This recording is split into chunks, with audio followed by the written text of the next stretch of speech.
Hello! I'm Caitlin and welcome to this video where I'll be sharing my skin journey and what it's been like to have acne over the past 7 years. I will share all of the mistakes that I've made, what the common triggers for acne are, what my skin routine looks like right now, and how to get through having acne, as well as how to help someone who has acne. So let's get into it. Looking back at this is the moment that I regret the most. My skin was relatively normal and I thought it was done. Not so much.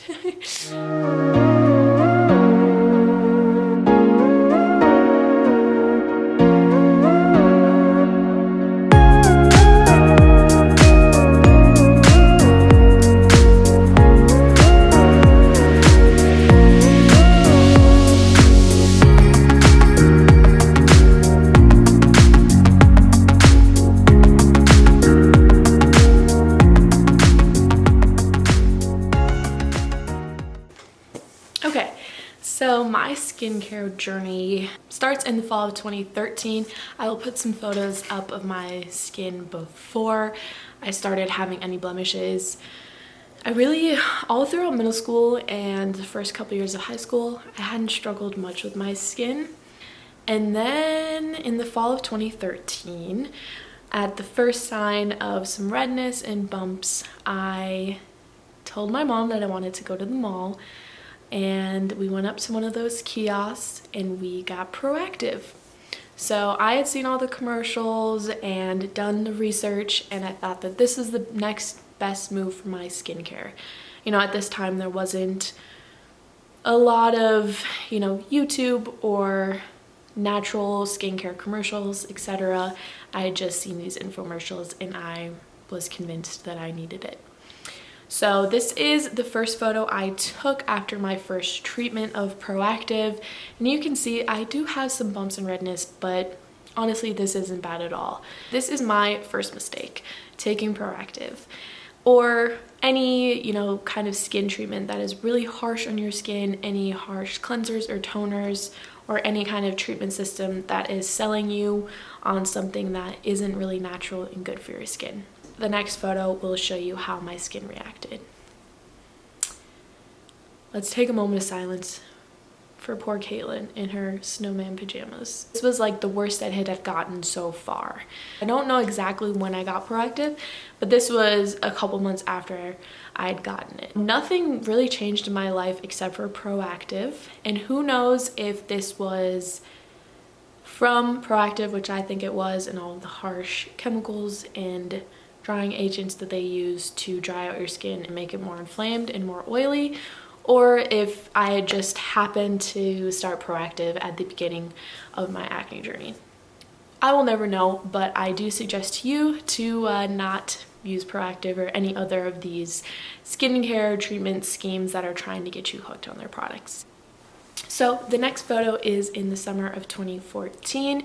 You can see my redness and bumps had gone down a little bit, but I do have a little bit of scarring. So next tip and mistake that I made, do not touch your face. Do not pick or pop or rub or touch anything on your face. Trust me, you will thank me later for it. You can see now I still have quite a bit of texture and scarring on my face even 5 years later. So please, please, please do not touch it. I know I am kind of addicted to popping pimples and picking them off just because I want to do something. So one of my tips that I will sneak in here is to put on those pimple patches or a band-aid or something, so you're not going to touch it and it's not exposed if it is an open wound. Okay, so moving on. So this was around the time that I did go to a dermatologist and I was put on some cream, some drying cream, antibiotics, and a mild form of birth control. I wasn't on the antibiotics for very long because you can't be, and the birth control I ended up stopping because I just didn't think it was good and natural for my body. So that's kind of what happened in 2015. I would say I have had 2 waves of acne. The first one was about 2013 to 15, and then 2017 to 18. So there was about a year and a half where my skin was relatively normal and I thought it was done. Not so much.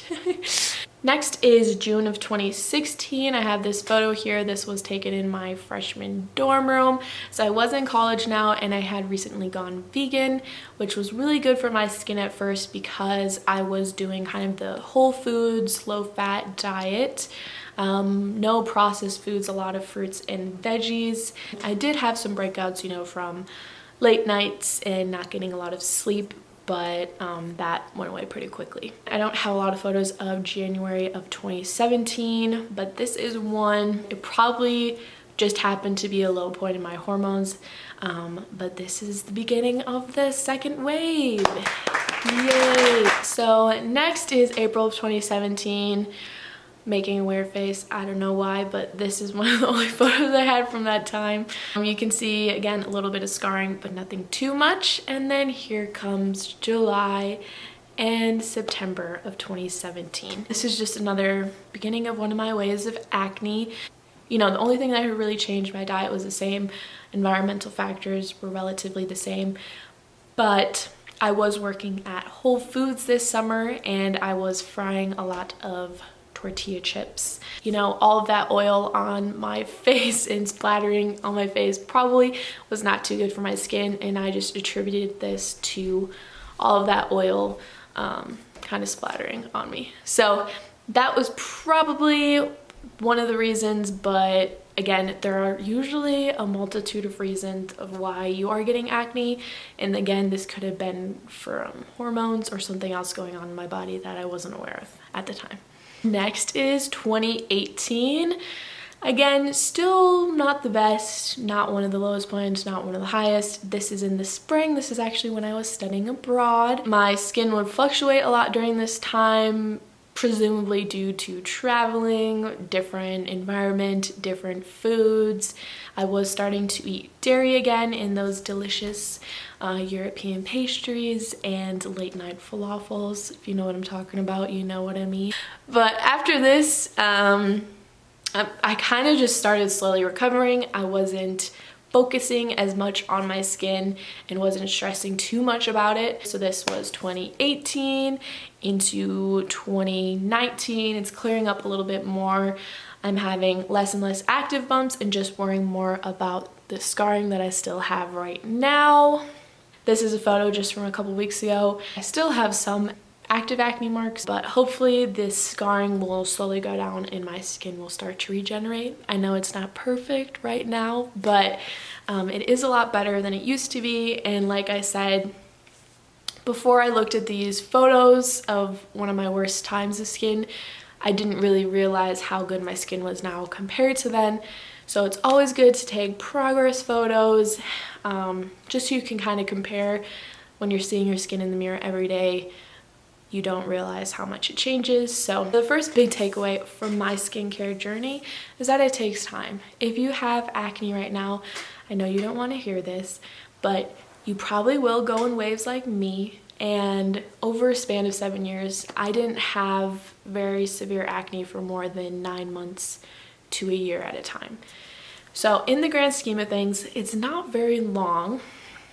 Again, I know you don't want to hear this, but your hormones will fluctuate and go in waves, and you will adapt and learn what your skin likes and doesn't like over time.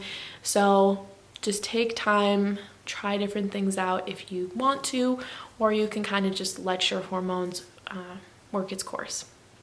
As far as preventing acne, I would say don't take Proactive or any other harsh chemicals. You can probably spot treat, which is fine, but don't use any harsh cleansers or toners because that will just dry out your skin even more. Even if you think your skin is oily, probably is just reacting to you drying it out. So moisturize, exfoliate, but don't use harsh cleansers and toners. And treat your skin with love. Don't pick it, don't prod it, don't pop it. Just love on it. Other triggers that I have learned can be diet related, dairy, fried foods, not enough water, processed carbs. All of that could contribute to it. So I would just say just kind of mentally take note of what your skin reacts well to and what it doesn't. Last but not least, drink your water. Your skin is the last thing to get nutrients and water, so if the rest of your body is soaking up all that water, your skin won't get any and it will be dull and dry. So I would say start there. That's a really easy and simple thing, and it benefits a lot of different aspects of your life, like your energy and how you feel. So drink your water. Okay, so my skincare. So I will show you all the products that I use, but I have a few things I want to touch on. So I have found that cleansing once a day is plenty for my skin. I only cleanse at night before I put on all of my nightly products. In the morning, I just wash my face with a little bit of water, because if you think about it, in the morning, all you did was sleep. Whereas during the day, you are sweating, you're getting dirt on your face, you're going outside, you're touching your face, you might have some makeup that you need to wash off. So cleansing at night is really important, but I don't think that in the morning is as important and could actually dry your skin even more. So if you're looking for something to try out, try that out. As far as like if you have texture issues or scarring or bumps like me, two things will be your friend. That is moisturization and exfoliation. You want to exfoliate 1 to 2 times a week. These are some of the exfoliants that I use.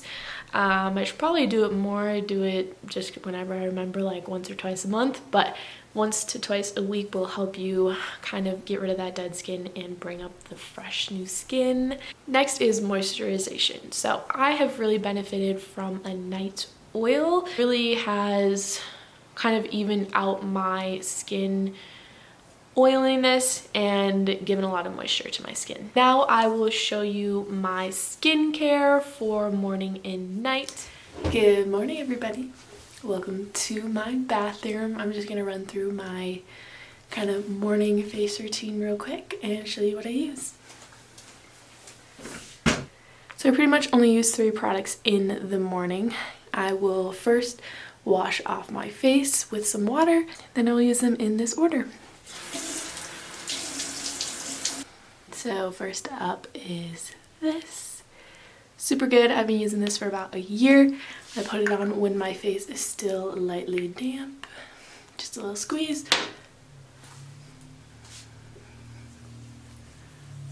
Next is hyaluronic acid.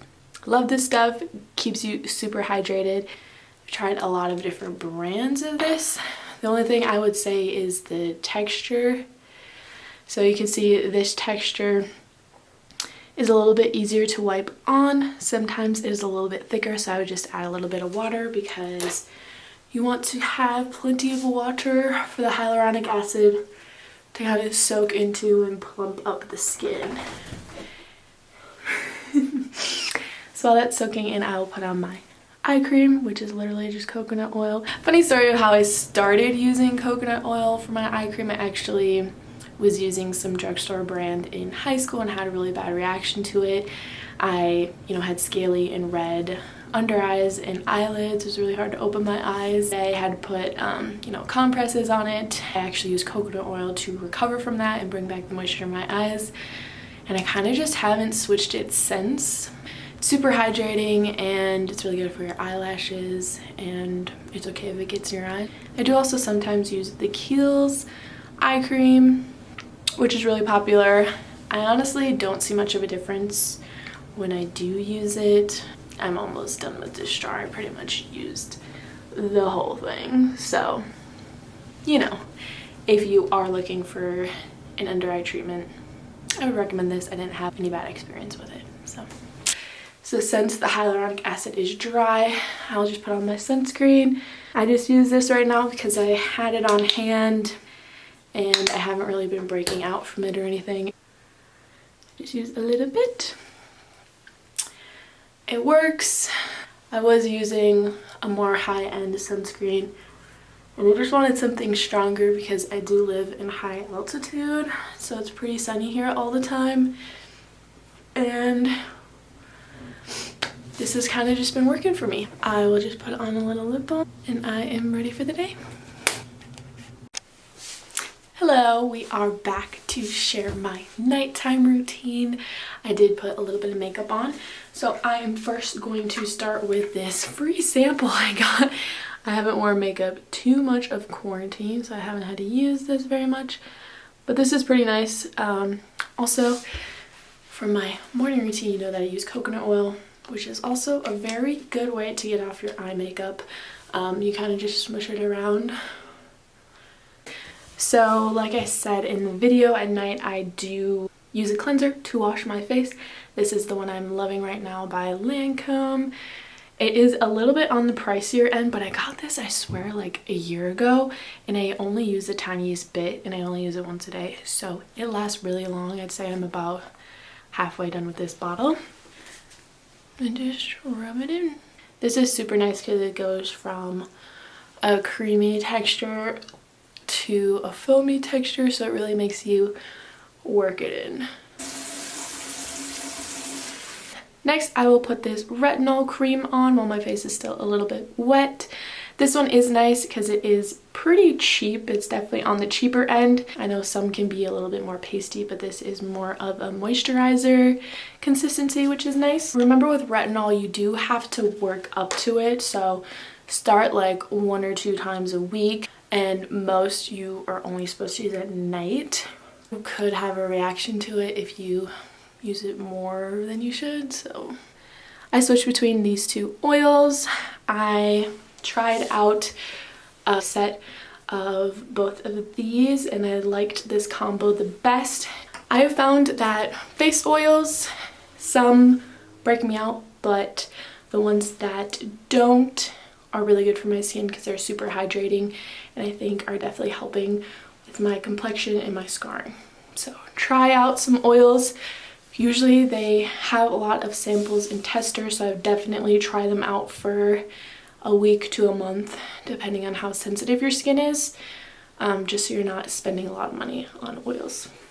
And I kind of just let it drip on so I don't waste any product. I use this spot treatment on any active blemishes that I may have. And this is salicylic acid, so it is a little bit harsher. It will sting if you have any open wounds.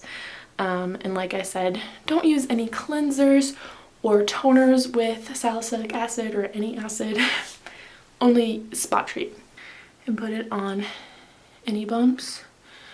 And this kind of prevents me from picking.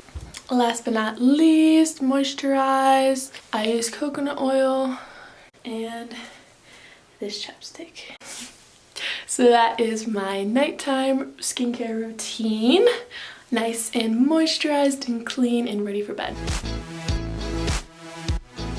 Okay, so lastly I want to talk about the other side of acne, which is what it does to your self-confidence. If you yourself haven't struggled with acne, maybe you're just watching this to learn more about acne, kudos to you for doing that. Thanks for watching.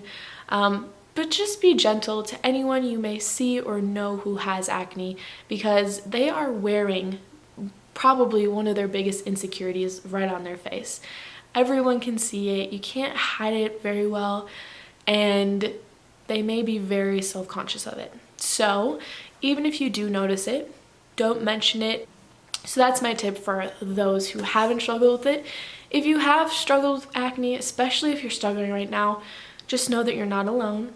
It will go away eventually. This is just a point in your life that you have to deal with it. If you think that people are constantly staring at you, they may notice it, but they're not thinking about it as much as you are. Like, just think about how you remember someone else. Do you remember them for what they look like or how they made you feel? That's one of my favorite things to remember, and that our physical appearances don't really affect people as much as the media and everyone wants you to think. So like I said, don't stress about it, you'll make it worse. So deal with it in whichever way you can. If you want to wear makeup to cover it up, go for it. If you don't want to wear makeup, you don't need to.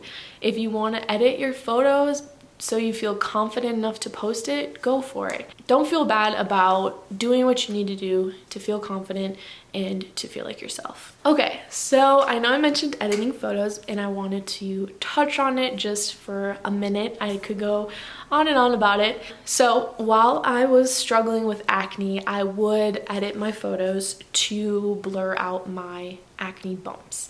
When my acne was worse, the editing was worse, obviously. You know, just using the retouch tool in the Photos app, which ended up looking bad a lot of the time. Just to show you and just to normalize editing, I'm gonna show you a few that I did just last summer. You know, I think it's okay to an extent to edit your videos if it makes you feel more confident to post it. Obviously, there's a whole nother topic about filters and blurring of photos and Photoshop that can be very detrimental to your own self-confidence. You may start to not love yourself with the way you actually look in real life, as well as portraying something that's fake on social media. I say, take it with a grain of salt, do what you want to do, but also as someone who is looking at these photos on social media and in the media, don't assume that everything is real. Know that, again, this is just a highlight reel. It's probably edited. It's in the best lighting possible. They have makeup on. They are blurring. They are, you know, photoshopping. So keep that in mind as well. Social media is a whole another topic of its own and how that affects our own self-esteem and self-confidence. Be careful of your mental health if you are using filters and photo editing and blurring and trying to crop out certain parts of your body, because it can affect your self-esteem and how you feel about your true authentic self. So keep that in mind. Okay, that's about it for this video. If you are currently struggling with acne, I just want to tell you that you're not alone. It won't last forever, but remember to drink your water, don't pick your face, don't use harsh chemicals, and love yourself. As always, remember to show love and kindness to everyone that you meet. We are all going through our own struggles and insecurities, whether you can see them or not, so be kind. Again, thanks for supporting my channel. We really appreciate it. Frito appreciates it, but he wants attention, so I will go give him some right now. But thank you so much. Have a good day.